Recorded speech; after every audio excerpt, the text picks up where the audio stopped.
Good evening and welcome to a regular meeting of the Oak Harbor City Council. Today is October 1st. It is 6 p.m. I'd like to call the meeting to order, ask you to, or invite you to stand and join us in an invocation tonight led by Pastor Warren Brown from the Victory Center Church, and I will follow by leading us in the Pledge of Allegiance. Pastor Brown? Let us pray. Heavenly Father, Lord, we come before your presence, asking for your presence with us tonight. God, we ask a blessing over our city. God, our first responders, our officials. God, we ask for your presence in our lives. Heavenly Father, Lord, let tonight be productive. Let it be a move forward for our city and for our people. And we pray tonight, God, that you bring peace over this world, God. And for every sailor, soldier, airman that's deployed tonight, God, in the defense of our nation, we ask that you be with them. In Jesus' name we pray. Amen. Thank you, Pastor. Please join me in the pledge. I pledge allegiance to the flag of the United States of America and to the republic for which it stands, one nation, under God, indivisible, with liberty and justice for all.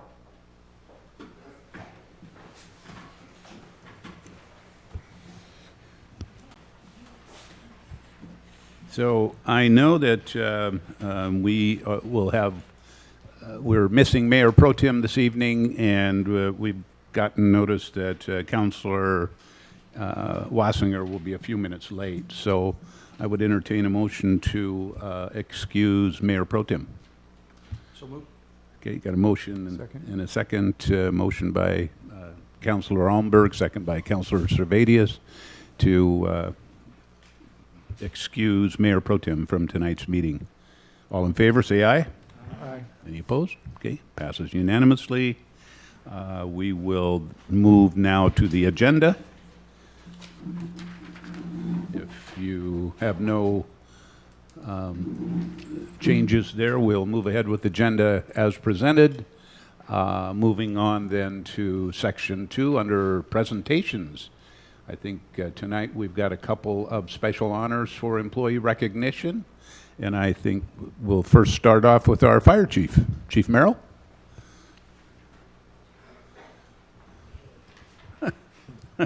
Thanks, Mayor. Oh, Yes, by golly, there happens to be Paul up there on the screen. There's Paul.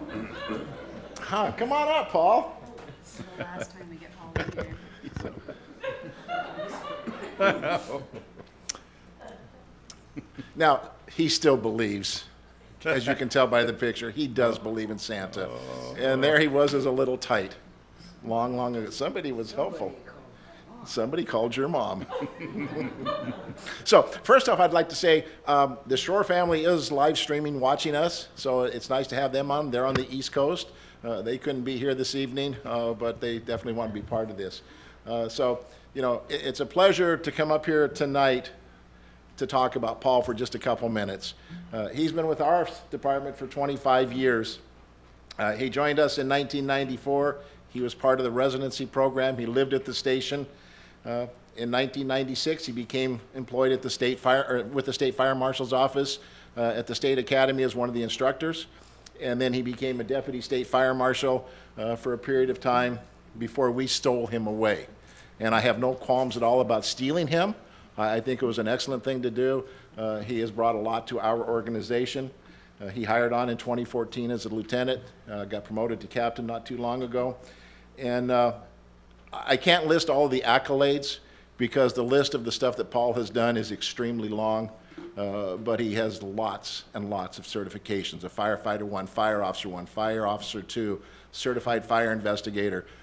He's a TCO for the state of Washington. He can go around to the entire state and do certification classes. He's known throughout the state and well respected. He's a pleasure to have on our department.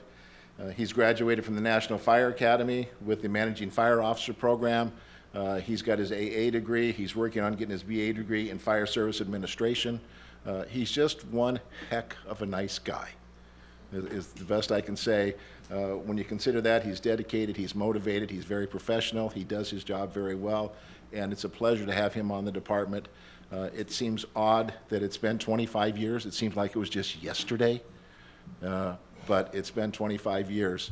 And so it's just a pleasure to have Paul with us. I think he brings a lot to the city, and he is so well known around the state that that brings a lot of recognition to Oak Harbor.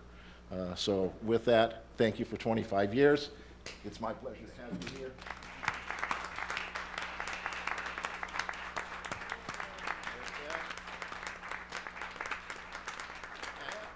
And your mom did have something to do with these pictures.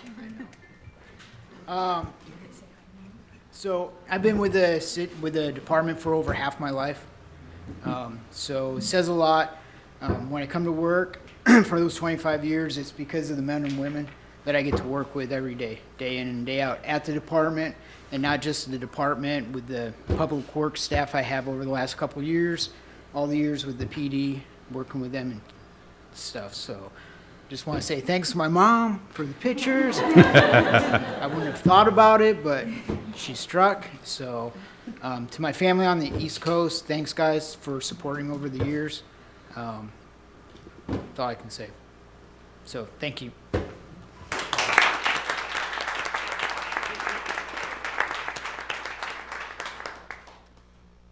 And our next employee recognition, I think, is going to be presented by our finance director, Patricia. So, welcome, Patricia.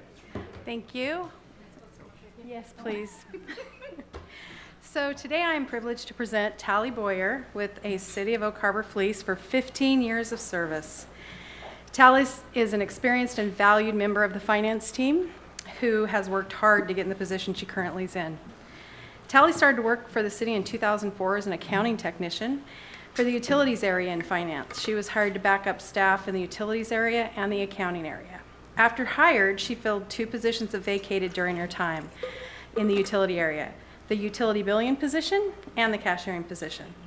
Tally had her associate's degree when she started with the city, and through an education program offered by the city, she was supported in taking classes to obtain her Bachelor's of Science degree in business with an accounting emphasis. She obtained her degree in 2008 and was moved back into the accounting section as an accountant and has been in that position since. We in finance are thankful for her dedication to the city and hard work she's done while she's here. It's a pleasure to work with Tally. Thank you. Congratulations. Thank you.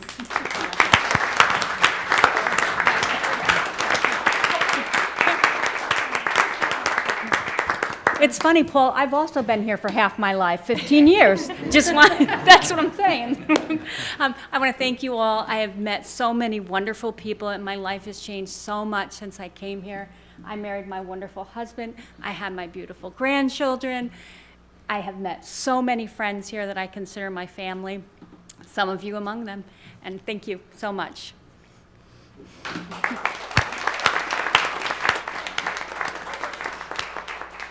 Should we recess? Yeah, we're going to take a 5-minute recess to allow council and those in the crowd that would like to come and shake the hand of these 2 wonderful employees. So 5 minutes. May I ask a question of the chief and of the, they've been here for 25 years? What do? Hire them when they're 10? They look pretty young. The baby pictures were taken when you first started.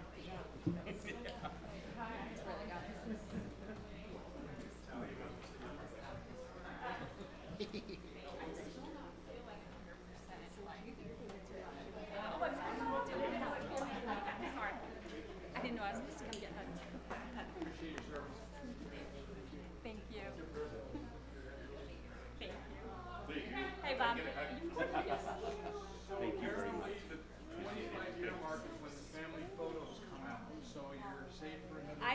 I think he would protect me for anything. He would never give them up. No. I trust him. Thank you. Thank you. You can hug. Thank you. Thank you.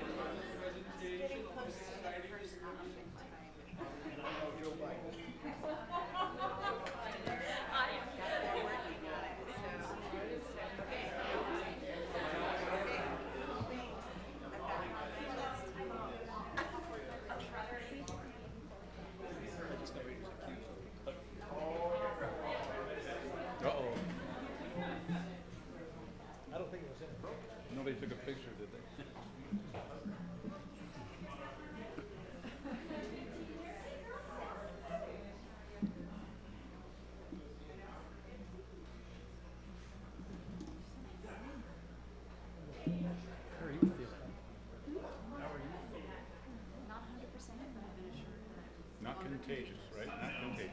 I'm safe. Welcome back.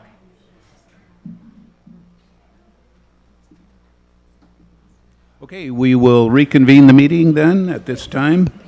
And we'll move on to section 2C, community presentations. Tonight we have a presentation from the Big Brothers Big Sisters. Looks like their annual report, and their executive director, Tiffany Scribner. Yes. Hello. Tiffany? Hello. Thank you. Hi, my name is Tiffany Scribner, as you said, and I am the new executive director of Big Brothers Big Sisters of Island County in my whopping 7th week. We are absolutely delighted to be here tonight to share program information with you. And real quickly, I would like to introduce some folks from my board and my staff that have joined us this evening. Lynn Bixler, who is our board of directors treasurer. River Powers, who is also on our board of directors. Desrita Sanders, Samantha Lau, and Mary Johnson, who are all on our staff and are the members who are making the magic happen for these kids that I'm about to talk about. First, I'd like to show you a brief video that highlights our agency vision, that all youth achieve their full potential.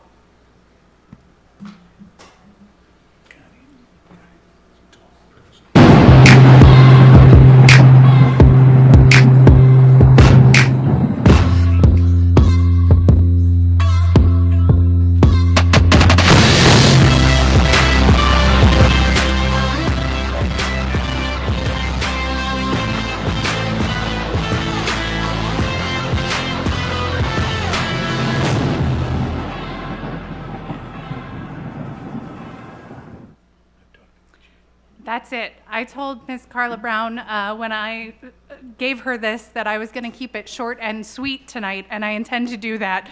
That video says so much about what we do and why we do it. We are the defenders of potential, and I want to just give you some brief demographics about our agency and our program.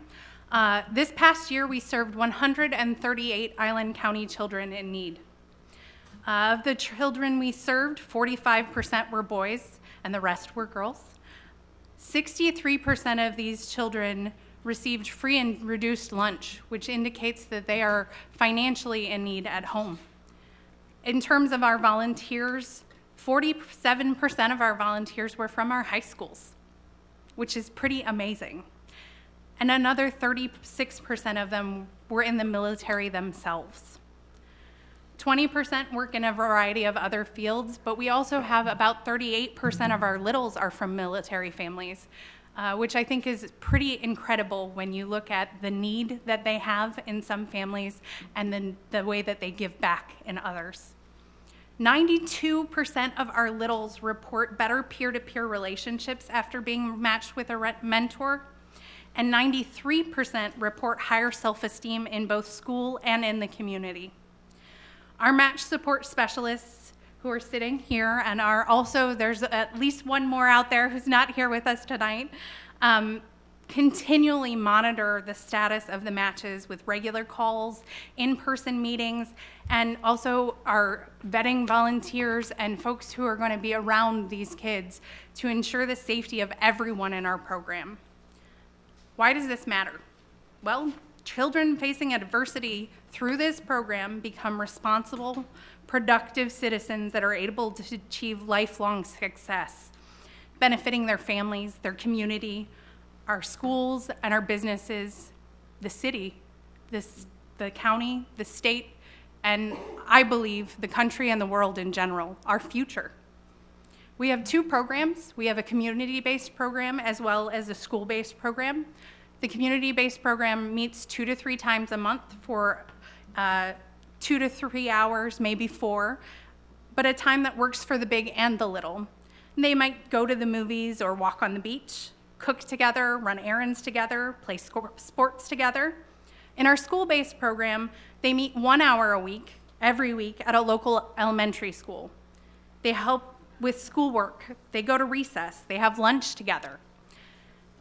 They work in both programs to develop social skills, to develop academic success, and to develop emotional maturity. There is no charge to our families or the youth who receive services from our agency.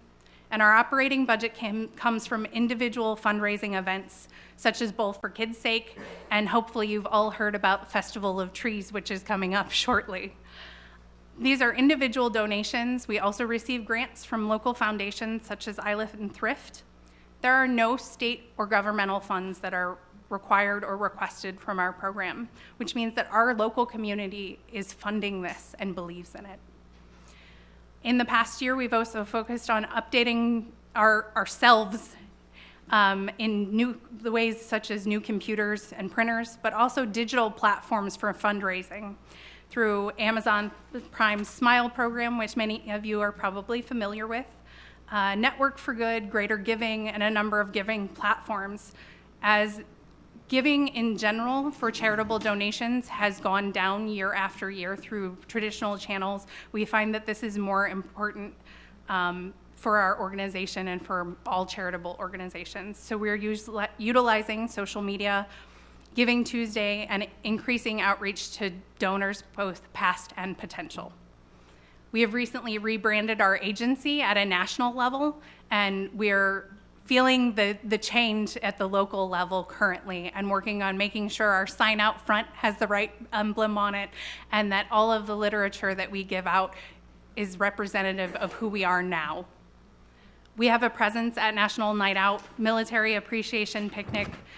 We're currently planning an estate planning and giving workshop. We're involved with the Youth Coalition.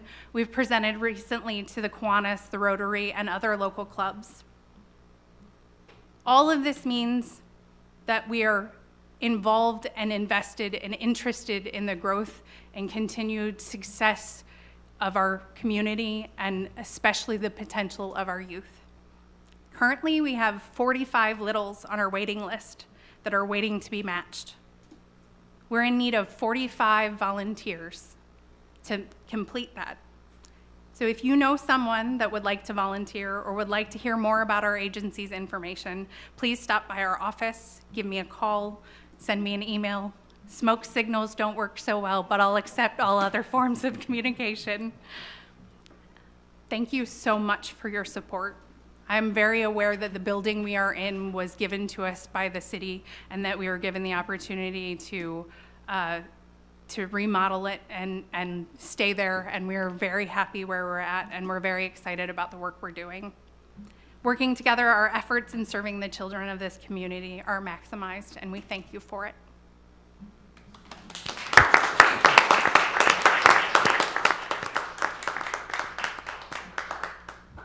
Nice job, Tiffany. You just like a pro.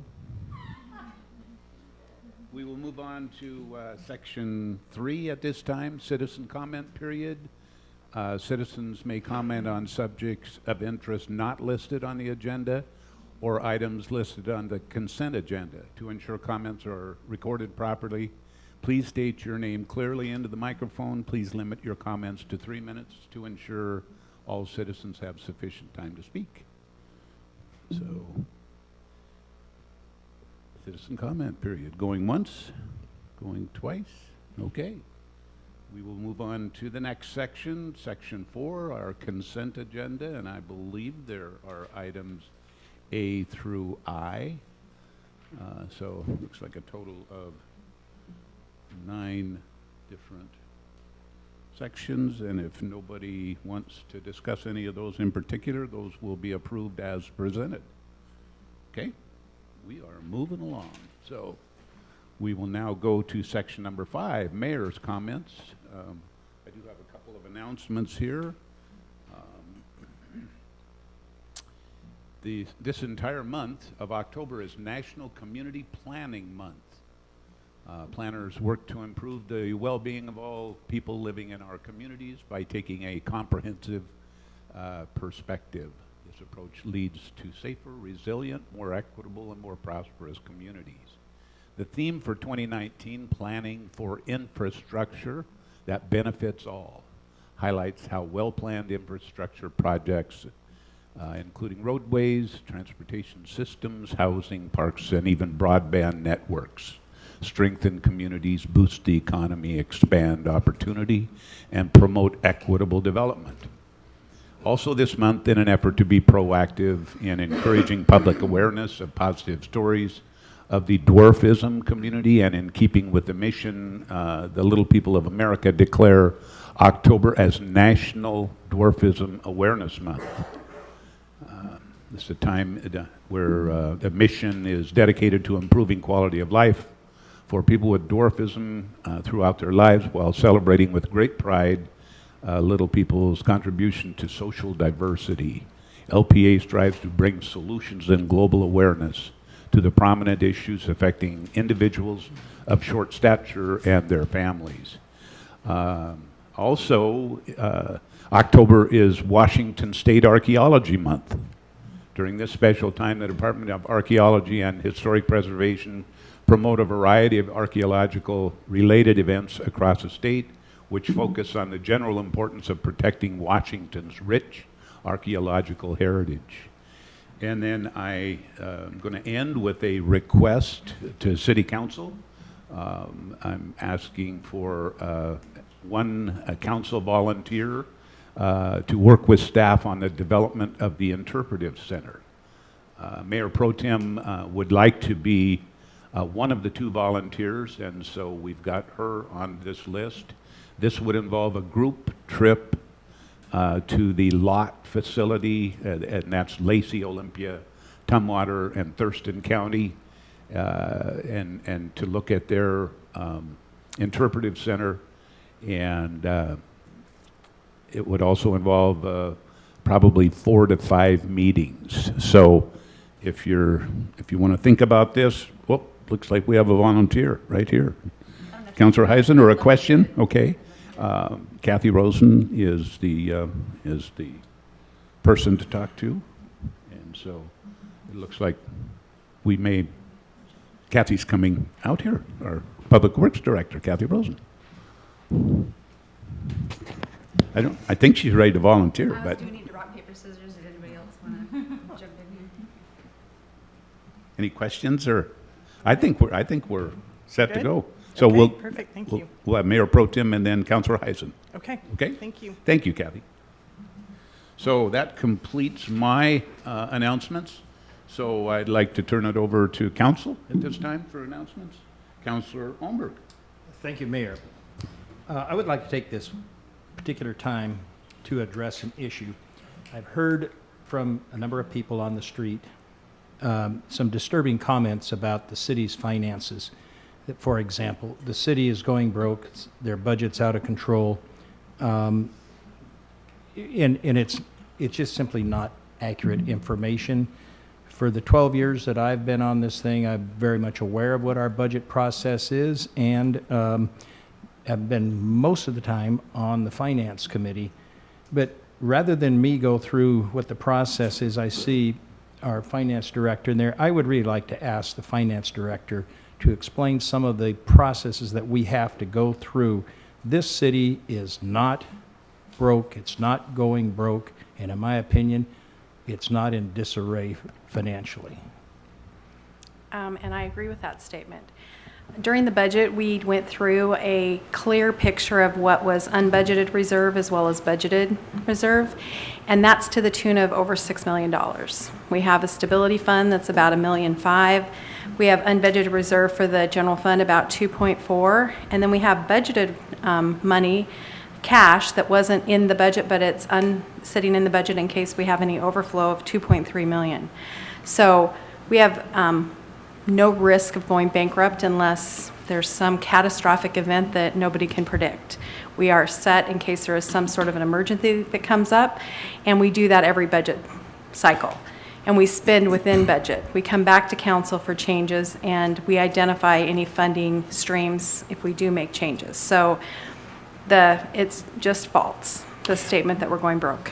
Well, the experience that I have is, as you well know, we have to turn in a budget every year to the Secretary of State. December 31 has to be into them by that time. Yeah. We go through an audit every single year. We also go through audits on the finances for the construction of the wastewater treatment plant. Yes. And we also have a fairly high bond rating because we are a stable city. I don't remember, I think it's AA plus I think it's in that in area. that area. And we also live in a community that has traditionally, regardless of the past, we traditionally have had very conservative councils and administrations.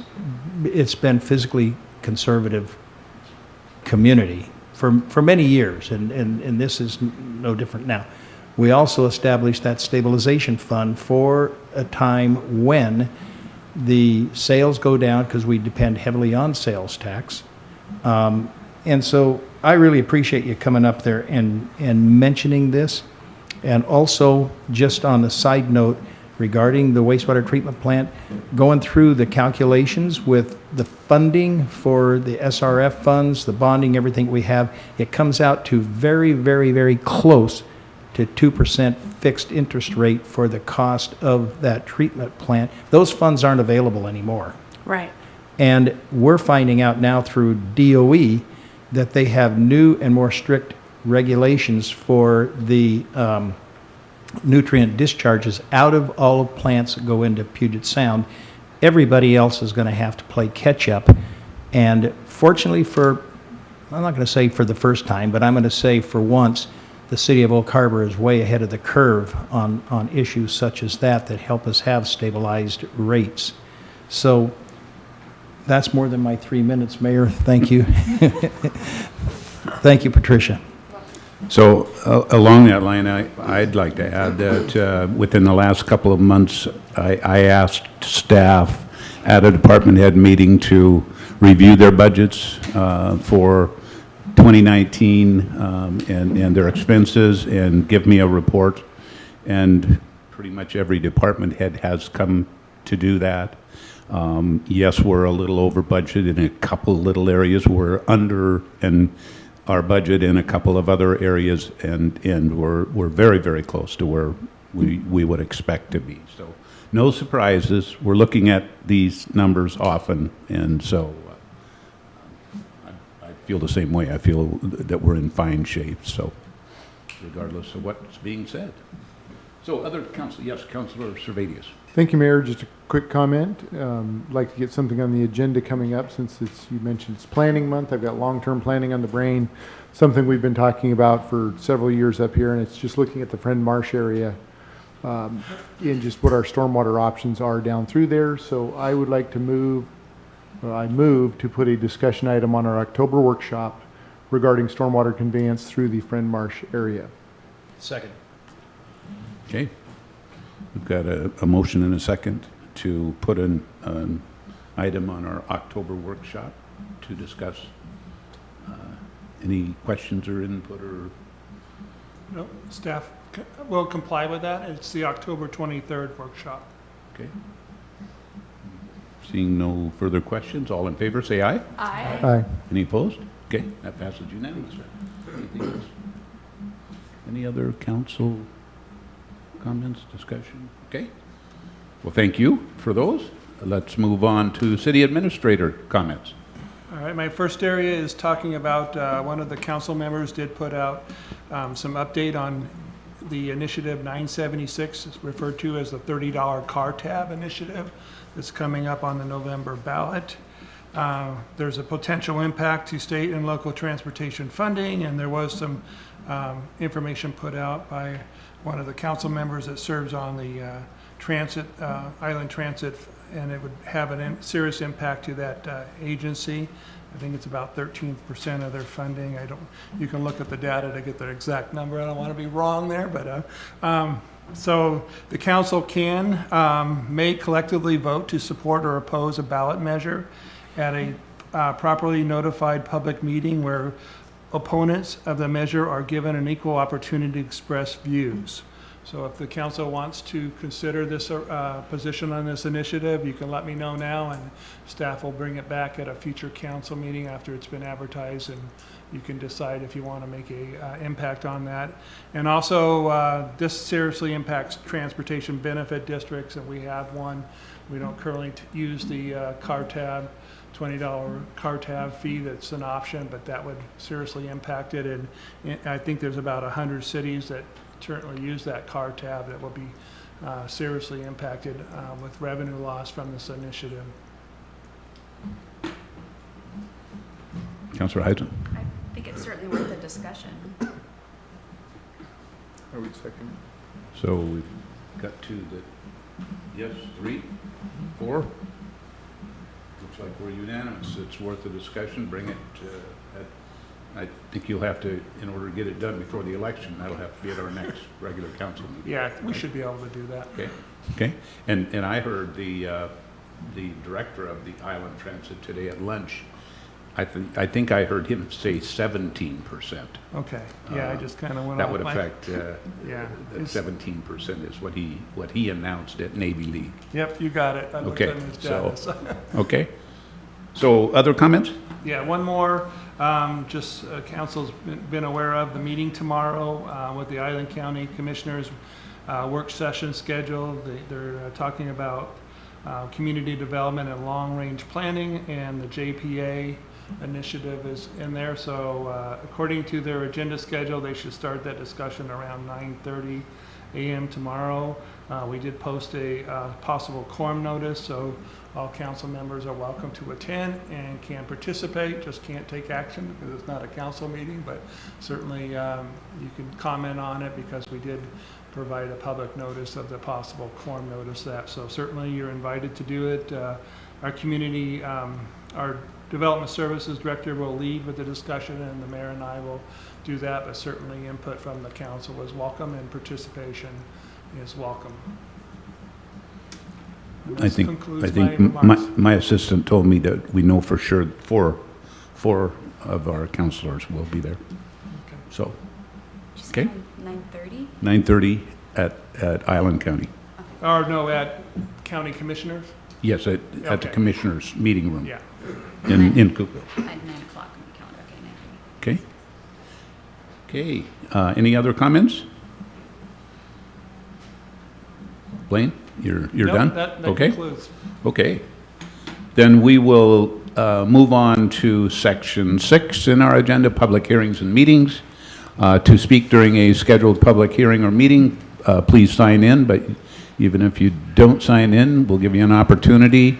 To ensure comments are recorded properly, please state your name clearly in the microphone and limit your comments to 3 minutes to ensure all citizens have time to speak.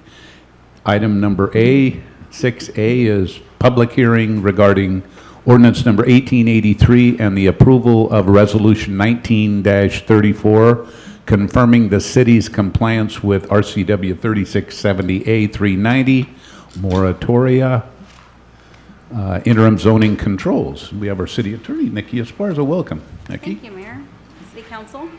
So this item is 2 action items. Back in August, you passed ordinance 1883 imposing a 6-month moratorium on certain building activities in the downtown, in the CBD. The law requires that we hold a public hearing on that within 60 days. And so tonight, I'm going to ask that you hold that public hearing and take any public comment on that. And then I'm also going to ask that you pass Resolution 1934, which adopts findings of fact. We are also required to adopt findings of fact within 60 days, directly after the public hearing if we did not adopt findings of fact at the time of the passage of the initial ordinance. So staff has taken the liberty of drafting some findings of fact for you, which are contained in Resolution 1934.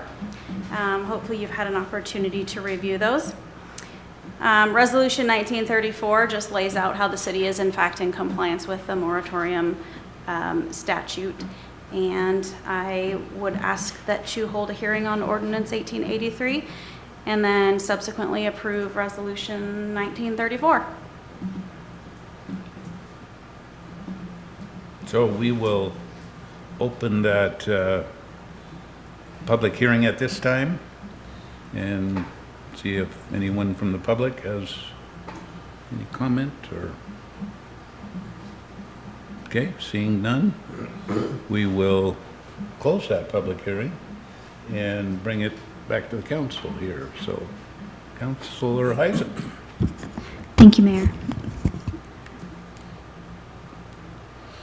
in the next 6 months, I mean, assuming that we pass this, in the next 6 months, what do you see as the plan going forward in terms of reviewing? I see Blaine already turning on his microphone.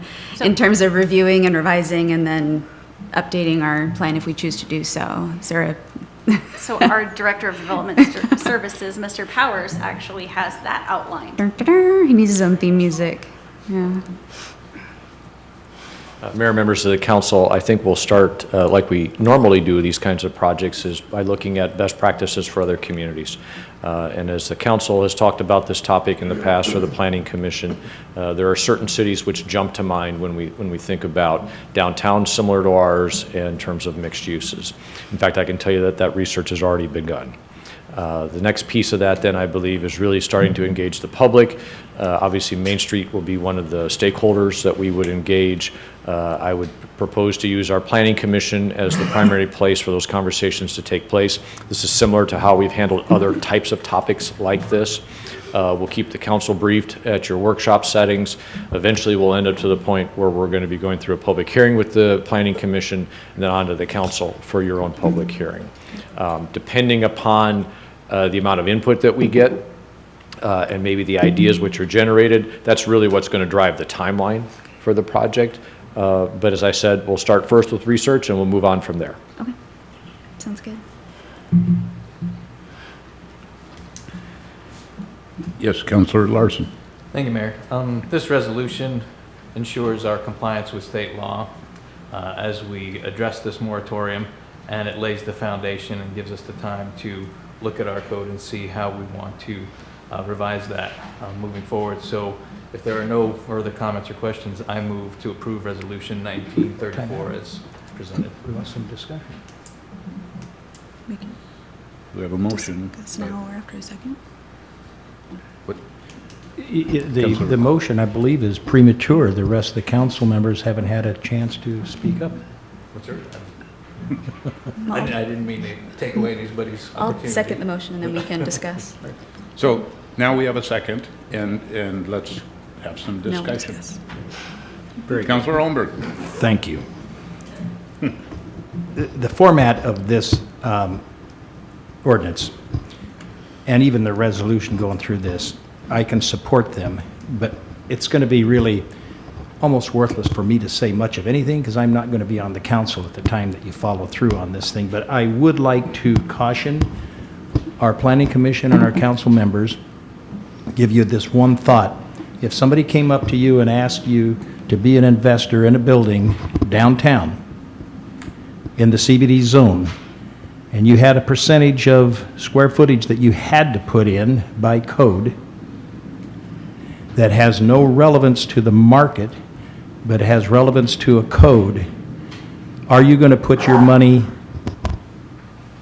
on that investment when you're going to build in vacancy and when you can't get the rent? The answer is no. Anybody who does any development, Jim, you're in the real estate business, you do a performer on a project, you know how much that building is going to be worth, and if you don't have the rent, you don't have the price points on that to sell that property, and if you're not making money on it, people are not going to invest in it. And if they're not going to invest in it, we're going to keep doing what we're doing right now on item G, despite the planning infrastructure projects. Only one brand-new building has gone on down there, and we keep doing the same thing over and over. What I would like to suggest in the future, that we look at structuring our zoning so that it accommodates the development down there without restricting the development. The way it is right now, it's very restrictive.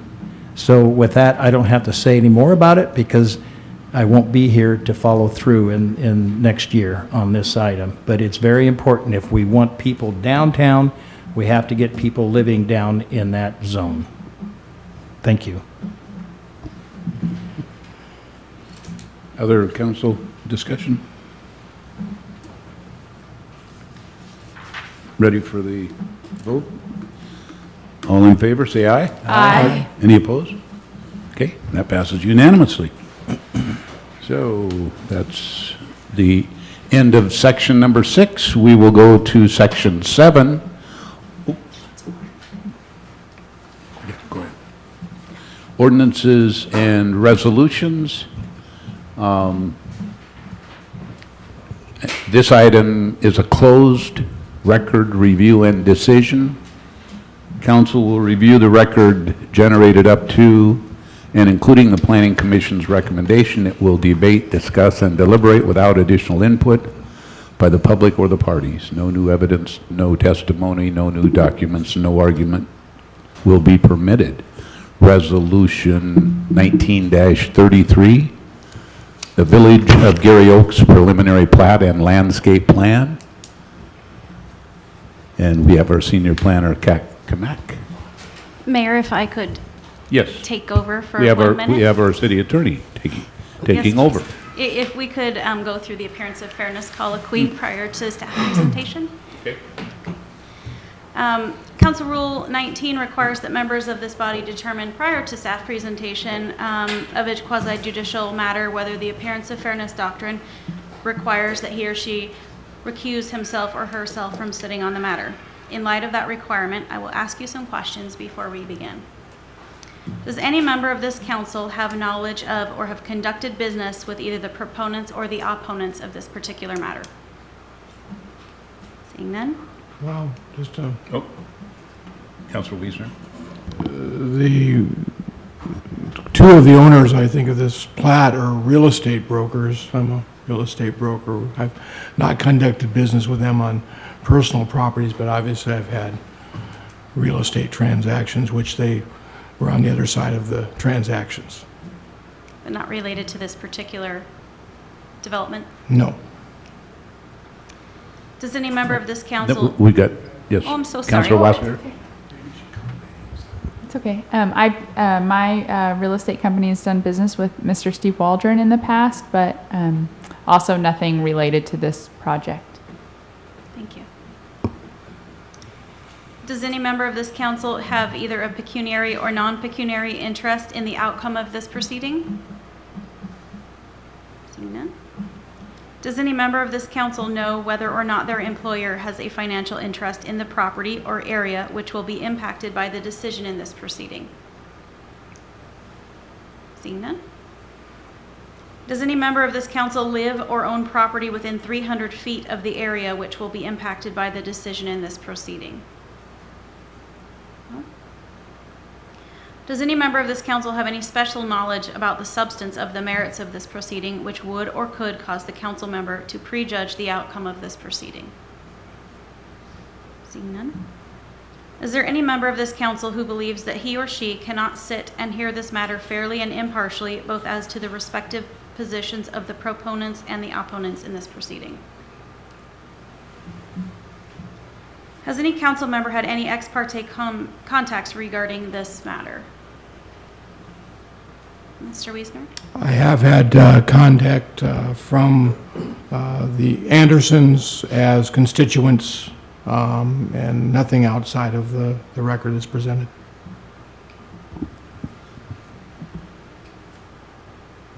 Is there any member of the audience who, because of the appearance of fairness doctrine, wishes to disqualify any member of council from hearing this matter? Seeing none, you are free to proceed. Our senior planner, Kamak, approaching. Kak? Thank you. Good evening, Mayor, members of the council. I just have a couple remarks to introduce the topic. This is, as mentioned in your agenda item, it's a closed record review, so no additional public input, and I'm not hoping to provide any additional information than what's in your packet. So I just want to start the discussion and step back. This is a project that's located in the south side of town along Highway 20 and Southwest 24th. These are just clips of the PDFs of the drawings that the applicant has submitted, and this is in your packet. The property is zoned R1. They're proposing 135 lots, and there are 2 wetlands and 4 detention ponds that are being proposed as part of the development, including street connections, extension of Eagle Vista Drive and Vista Park Drive. Multiple trails provided within the subdivision to reduce the size of the blocks. We have requirements for mid-block crosswalks when a block size is greater than 800 feet. They have a couple there, and so they provided all the mid-block crosswalks and other trail connections within the subdivision. As mentioned, this is a closed record review, a type 4 review process. Our code outlines the process and the steps that the Planning Commission and City Council must take in order to review and consider this project. The Planning Commission conducted their open record public hearing. They opened the hearing on June 25th. The project was then continued in subsequent Planning Commission meetings and finally closed September 24th, 2019.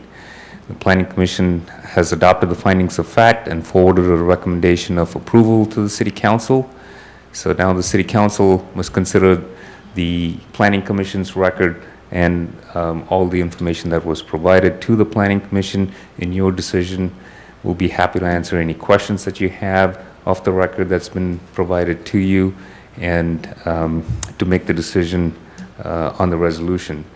Our recommendation would be similar to the Planning Commission's recommendation, to consider the record that you have in front of you and approve the resolution and approve the preliminary plat. If you have any questions, I'll be happy to answer.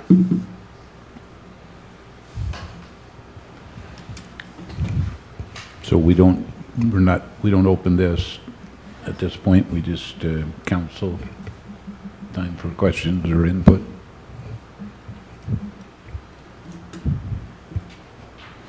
I know somebody's going to make a move here. Councilor Servadius. Thank you, Mayor.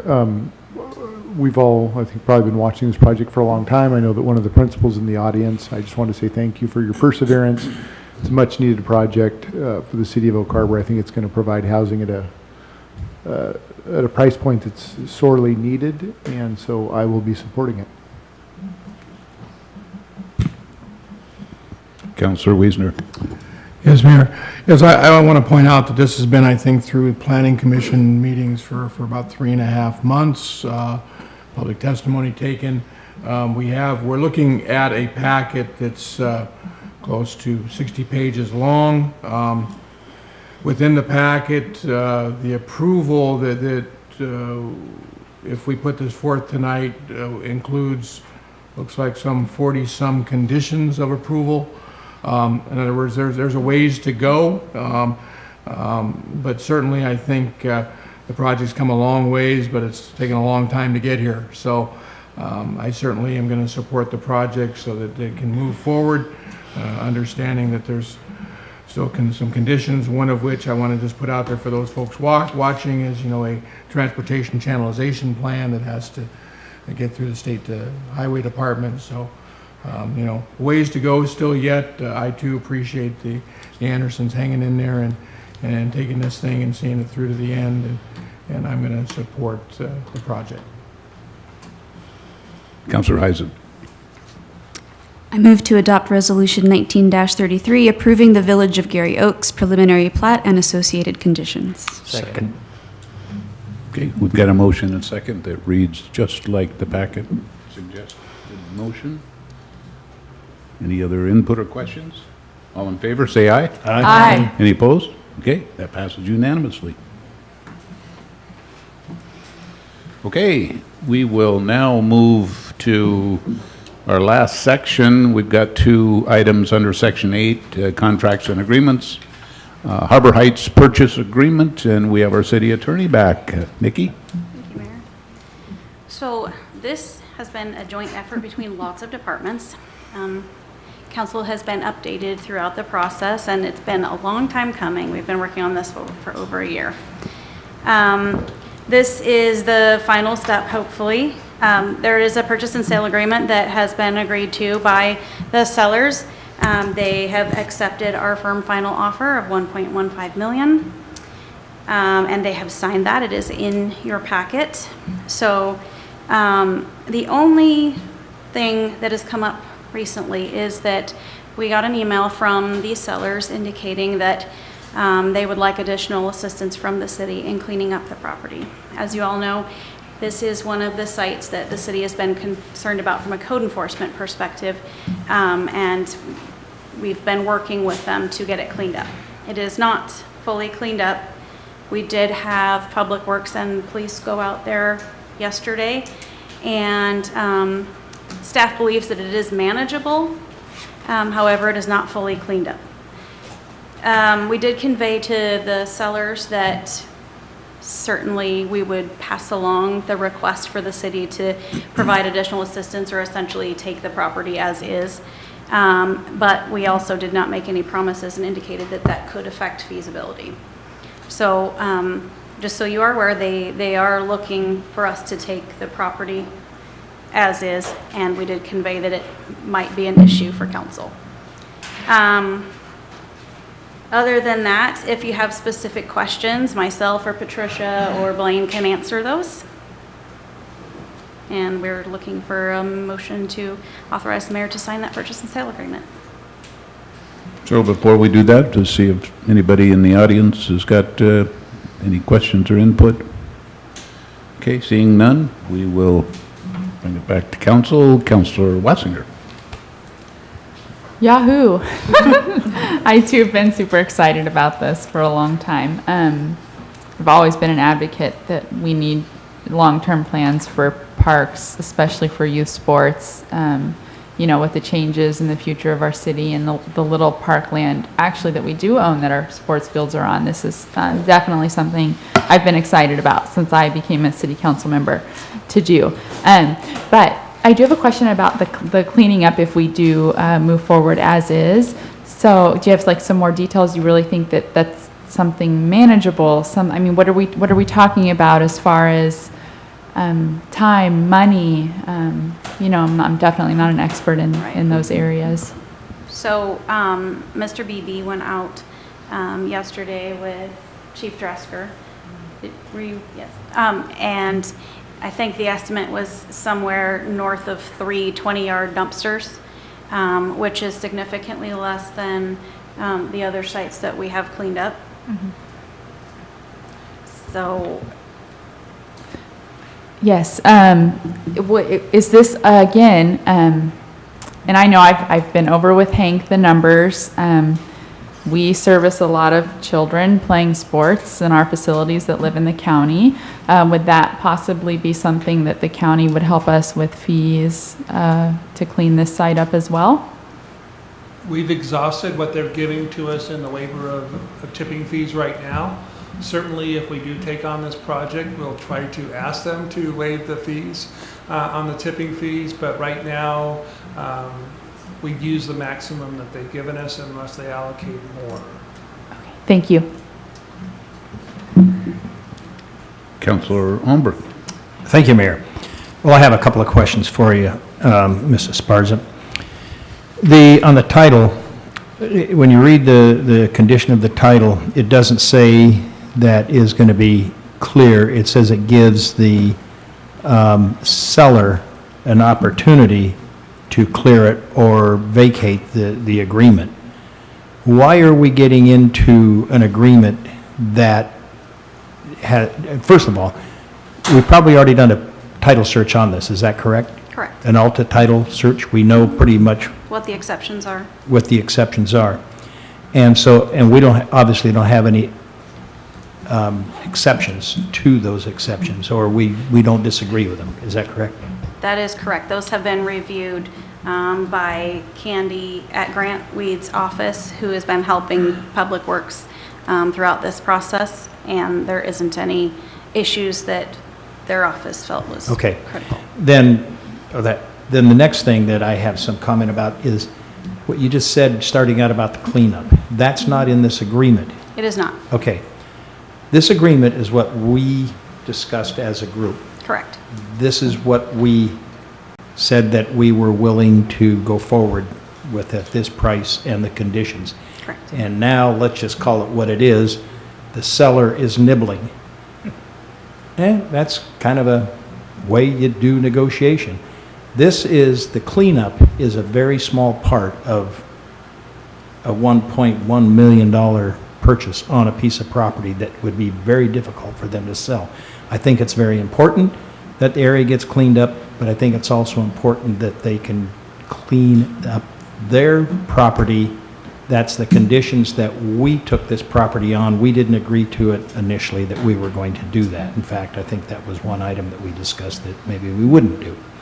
So I support the purchase of the property, but I don't support the nibbling part of it about, let's go down there and help clean up. So the next part, the reason I don't like the cleanup part, is where does the cleanup start? We go in there with a dumpster, we clean it up, and then 2 months from now or a month from now, there are vagrants down there trashing it again. Who's going to clean it up again? I think it would be our responsibility if we purchased it, we would have to clean it up. I think it's the seller's responsibility to clean it up and have it ready for us, including a clean title. Thank you. Councilor Wiesner? Thank you, Mayor. Yes, I'm going to jump right on board with that. The part of the negotiation discussions we had with them was pricing with the property cleaned up without. It was part of the conscious negotiating we did, and certainly I also have a moral dilemma with it in the fact that we have other property owners in the city that we've worked with for several months. We provided them a deadline. We worked with these property owners the same way. They got the initial notifications back in April or May. They were given the same deadline of October 1st, if I'm not mistaken, which is where we're at. We have other property owners who have worked with us, have completed those cleanups and have been able to do them in the time frame allotted. I think it would be unfair to basically let these guys out the back door of something that we've been working on for months throughout the city. So, I think in all fairness, it's not fair to those other property owners. And the reality is, this is a real estate gig. I've seen this many times before, and money solves it. Money solves it, or the reality is you hold up closing until the situation gets taken care of. I certainly support moving forward with the property. I don't feel this is a deal killer. I feel it's a set of negotiations between us and the other side, and based upon what we agreed to through our initial negotiations and the fact that the seller is not moving forward with those, we're obviously at an impasse as to, how we get this to closing, and closing, the seller needs to obviously complete what they need to complete. So that's my 2 cents. So they have absolutely been told that this could lead to a failure of the contingency, so. Councilor Larson? Thank you, Mayor. This might be one of my last opportunities to agree with Councilman Umberg. So I'm going to do that. We've had numerous and exhaustive discussions on the cost and conditions of this property as we have come to the terms that we as a city council have felt acceptable and reasonable. At this point, I'm looking to get everything clean title, clean property. And that's what we had initially offered, and I would like to stand by that. Thank you. Councilor Servatius? Thank you, Mayor. I've said this before, but I'll say it again. One of the things that's always amazed me in this public venture is the pace of the public process. So to put it in perspective, I was on a task force under Mayor Cohen to look at relocating the ball fields in the hope of finding the next regional ballpark. So do that math. And I sat on that committee when I think I first came to Oak Harbor. So I'm super excited that we're at this point in time to really, it is a historic decision we need to make with regards to this next regional park, and I'm super excited, and I know my peers are. But I think Mr. Wiesner probably summed it up the most succinctly with the word fair. We have worked on this public safety task force along with Councilmember Munns and other staff members, and we've worked for months with these property owners to give them notice, to try and do everything that we could to help them get their properties cleaned up. So, this is, like I say, it's part of the process. You can ask, it's not unexpected probably, but at this point, I think I'm going to support my peers in saying we need to stay the course, have them clean up the property, and then we would be happy to purchase it and make history at that point. Thank you. Anyone else? Okay.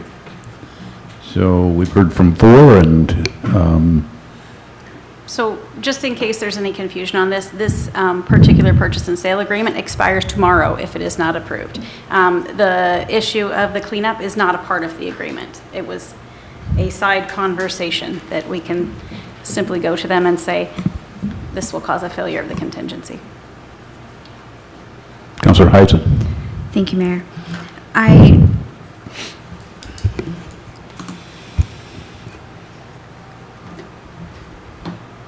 Sorry, I'm gathering myself. When you first got up there, you said they either wanted help with the cleanup or for us to basically take it as is. So is for us to basically take it as is I think the end essentially game? what they want. There, yes. Okay. Because the question I'd written down was define help. So, I mean, yes, the purchase and sale is signed and all of that. I think that if there is something reasonable or specific that we could do, you know, not to help, just to be good neighbors, to make things possible, asking the county about waiving tipping fees. I mean, just something reasonable. I wouldn't be opposed to that, but in terms of taking on the whole project after we've already negotiated, then that's, I mean, like, you're right, this is a financial transaction, and so, you know, we have to stick to the terms. But if they were to come back with a specific request of something that was to be helpful, that was reasonable, I think, I wouldn't necessarily be opposed to that. But overall, I support my fellow councilors. So our response to them, so specifically what they asked is it would be much more efficient if the city took on this responsibility because of the availability of city resources and the logistics. That's the wording. So our response to them was the city has been helpful. We have offered up dumpsters. The county was waiving tipping fees. And so we actually have been helpful throughout this process. Okay. Councillor Wiesner. Thank you. Nikki, so what it looks like we have in front of us actually is an unsigned PSA that has an expiration period upon it. So if the council approved moving forward with the PSA, I'm assuming what you're talking about is we would fall back upon the contingency that's within the existing contract that states that we have a right to inspection of the public subject property showing condition of property satisfactory Correct. to purchaser. So the reality is we can move forward with this purchase and sale agreement as it's currently written, authorize the signing of that, and it comes down to that inspection period as to whether or not we allow the recording and the continuance of the transaction under the PSA. Correct. Thank you. Councillor Servadius. Thanks, Mayor. Mr. Powers, if you're still hiding back there, not hiding, sorry. Are you? They're never hiding. For the people that are watching this, staff sits. Yes, staff sits right over here in the mayor's chambers and is able to watch. To the best of your recollection, we've tried to communicate with these property owners. Was this one that was responsive, not responsive in a timely manner?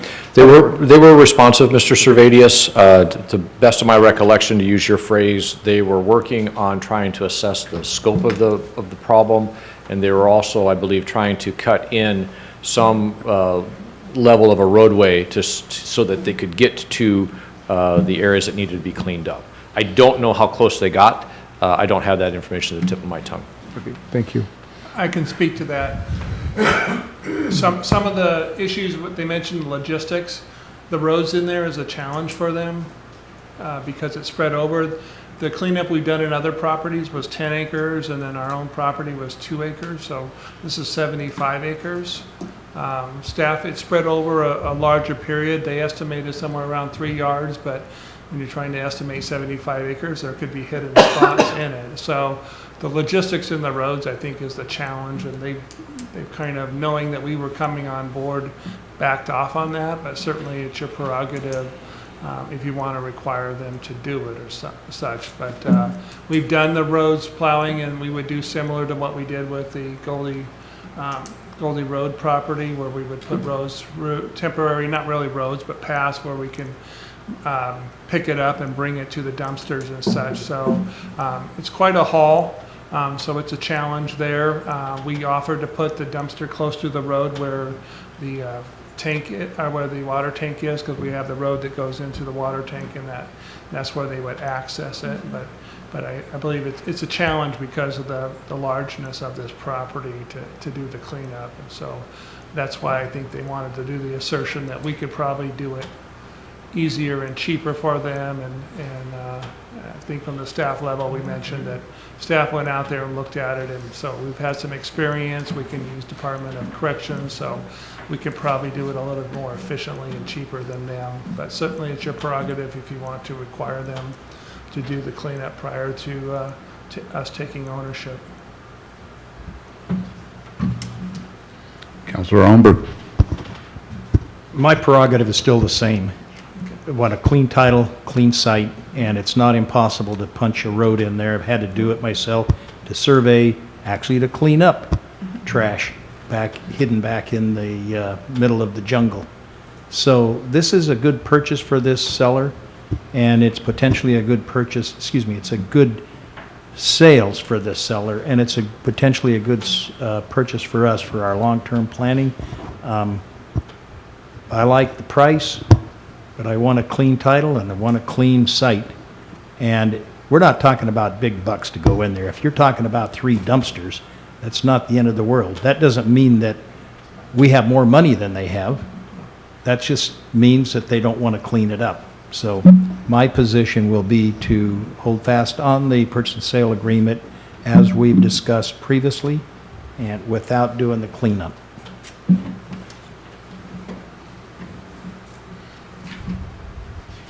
Councilor Larson. Thank you, Mayor.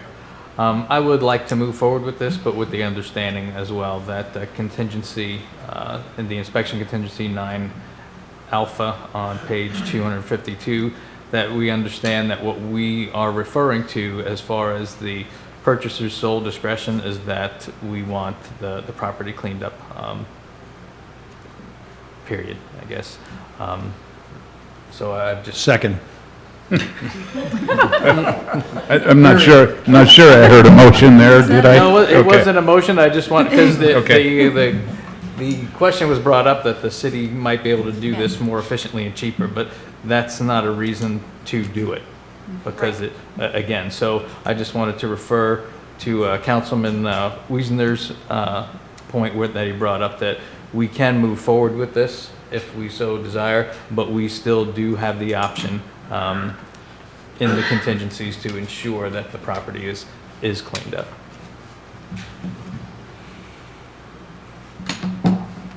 Councilor Servadius.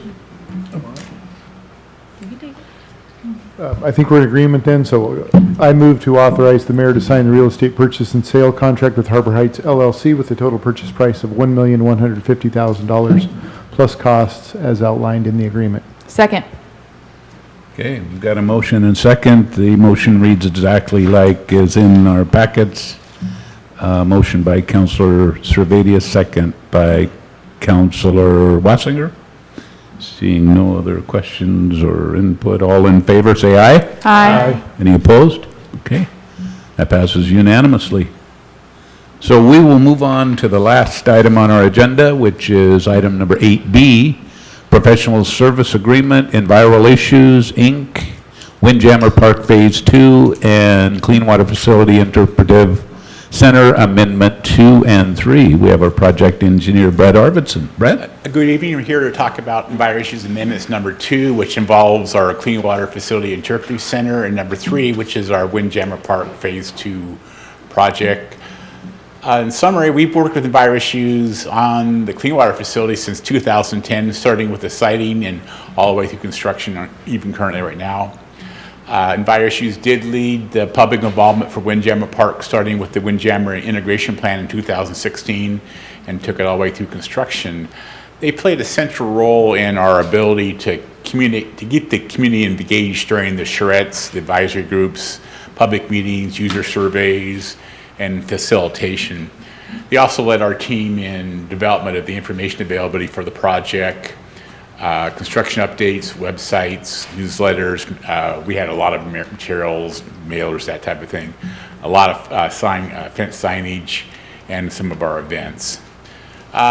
They've also provided a lot of ongoing support for council updates, strategic planning, messaging, and media relations.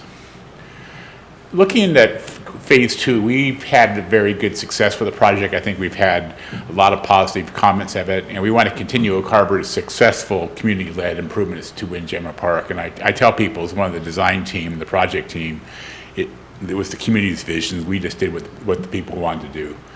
And so I'd like to keep moving along with that. We have, as I say, 2 amendments. The scope of services for amendment number 2 is the interpretive center. It's going to be facilitating messaging with our subject matter experts, our environmental groups, water, wastewater, solid waste, stormwater, and archaeology are all subject matter experts in that, but not necessarily the best at communicating with the people. So we want to not only pick their brains and get what we want to communicate, we also have to make it in a format that the general public can understand, and EnviroIssues is very good at that. They're also going to assist our staff and our interpretive center, Chuck Lennox, who was approved in a previous contract with graphics concepts. Chuck is a very visual person, but we need to have some graphics capability on staff to help out with that. Also, we want to carry the same concepts and the same look into the future, and if we do want to make changes, we want to make sure it's consistent and transitions nicely. Also, we wanted to obtain some public input on the educational center concepts, not only from an internal staff capability, but we want to test that against the public. We don't want to just enroll something. We want to make sure the public appreciates it when we get started. Scope of services for amendment number 3 is Windjammer Park Phase 3. We've had, like I said, we've had a lot of success with Windjammer.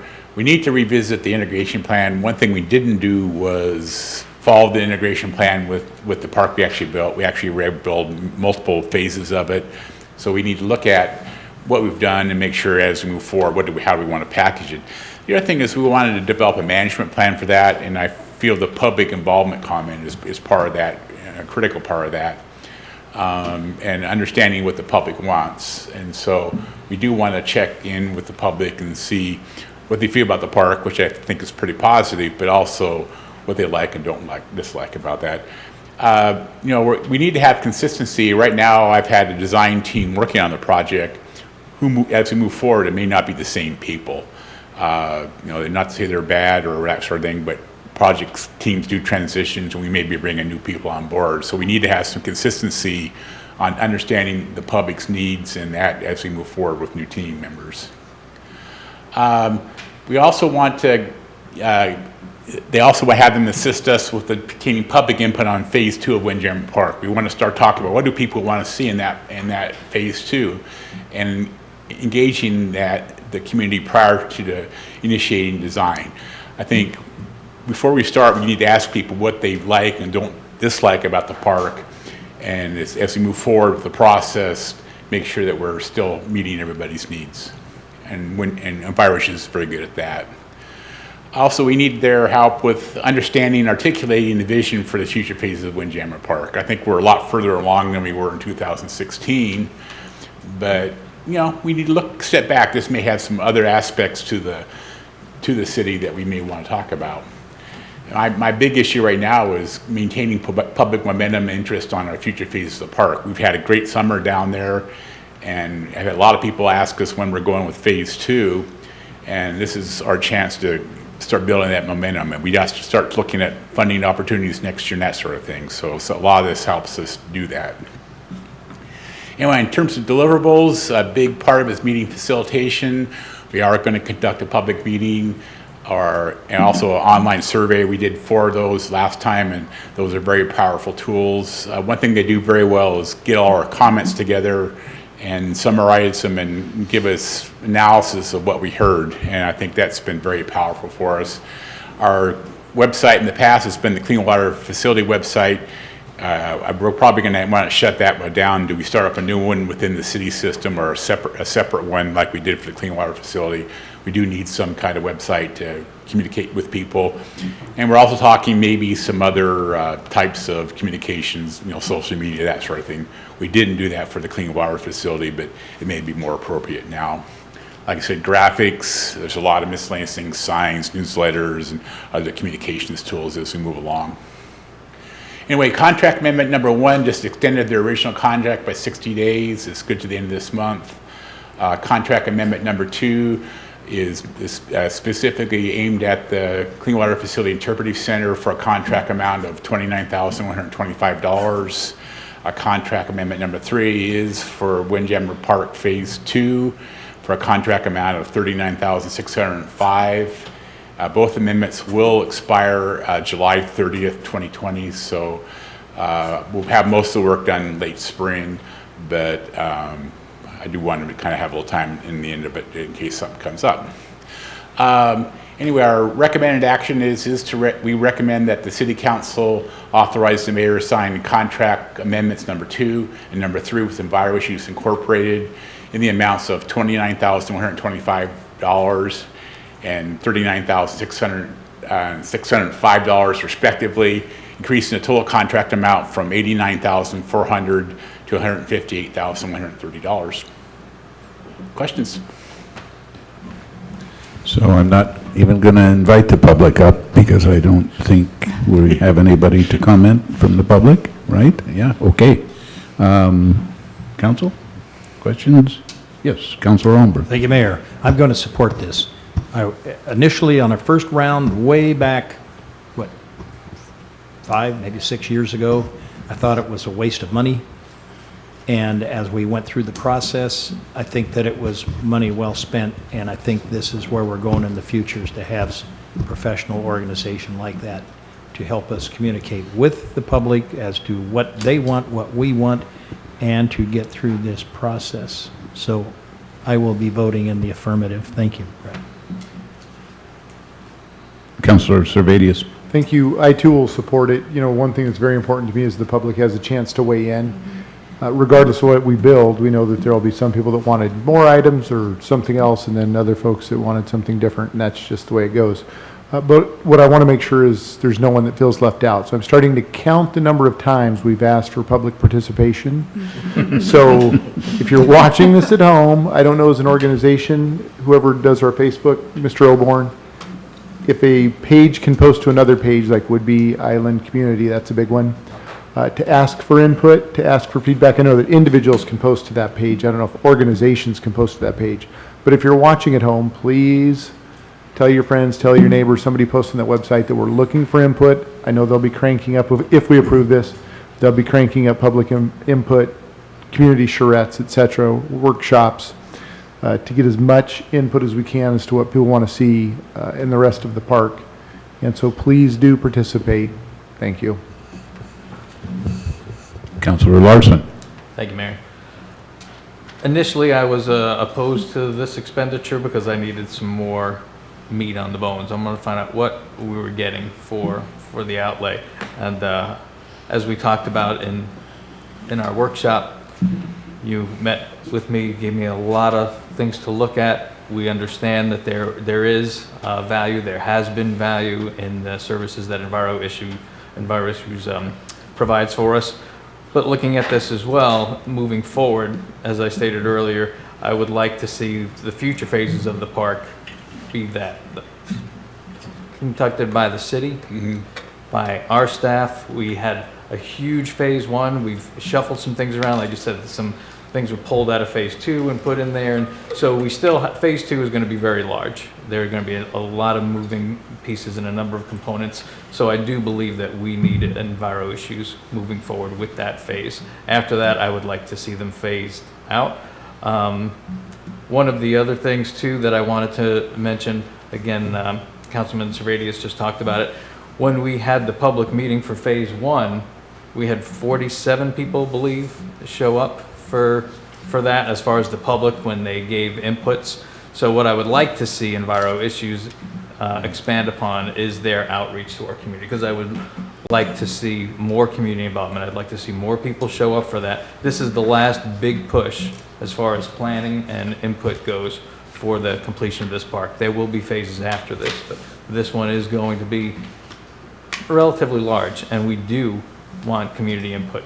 So I'm hoping that Enviro Issues has learned from their past. We got a lot of input online. We had some people come in person. I would just like to see that, that input and those numbers increase significantly. So I will also support this moving forward. Councillor Heisen. Thank you, Mayor. That seems loud, Tim. I have heard from so many people since the park opened, and sometimes you can conceptualize something to death, but until you actually start using it and, you know, once it's in practice, you realize things, you know, and so I've heard from so many people that come to me and they've got these great suggestions, like we need more shady spots and there needs to be a bathroom closer to Bailey's Playground where the really little kids are, and just really great suggestions. And I think, you know, and considering when I first started my first term, it was almost 8 years ago, I can't imagine a situation in which members of the public would come up and give us such specific suggestions for a park. And so the fact that the community knows that they chose those elements and that they designed that space, that's not something you can put a price tag on. It's just priceless. And so I think that now that people have had a summer to play and explore, and they do have lots of feedback, which is fantastic because they're actually using it, I don't think momentum is going to be an issue. I think they're into it, and it's really exciting. So please let us know how we can help and how we can help Enviro Issues, whether it's spreading the word about something or trying to find volunteers for a charrette or anything, because I know I'm not the only council person that has heard from people, and I was like, hang on to those comments, those are great, you know, I'll pass them along, but at some point you'll have an opportunity to actually submit that kind of thing. So I'm excited about this, and just, yeah, let us know how we can help. Certainly.